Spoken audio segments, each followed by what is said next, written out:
To start to talk about Canada, I'm first going to go back and talk a bit about the US, because the United States is really where social and emotional learning has taken off. And that is in part, or largely part, or mostly because of the establishment of an organization called CASEL, the Collaborative for Academic, Social, and Emotional Learning, that was created in 1994 in it's now in Chicago.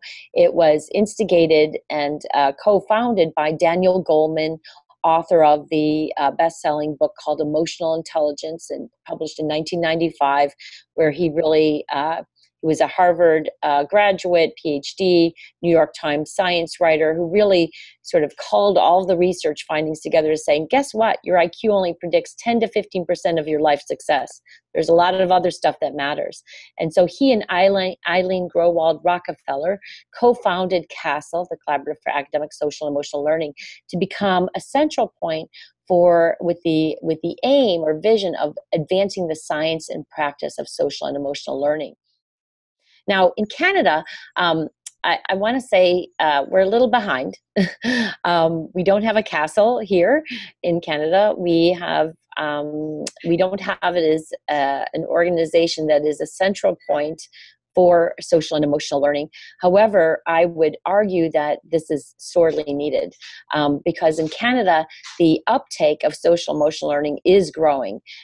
From Nova Scotia, which has a focus on social emotional learning in a number of programs, to British Columbia, which now has actually new legislation in their K-12 curriculum that embeds social and emotional learning. This went into effect of September of 2017.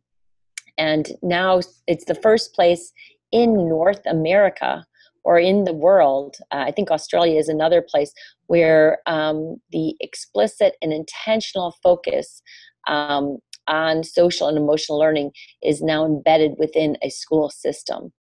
And I also have to say Carthy Foundation, which is one of the foundations that has coordinated with some other foundations, certainly McConnell, I think Max Bell, and others, has seen social and emotional learning as a priority for Canada. I'm seeing even in Ontario is making marked advances with a focus on social and emotional learning, with its focus on mental health and well-being in children.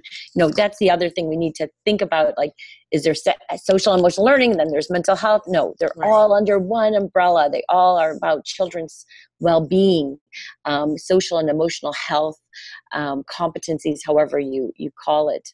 So what I've witnessed over the past few years, and actually I have to say it's grown exponentially in just the past 3 or 4 years, is a need for some way to bring together wonderful initiatives that are happening across Canada.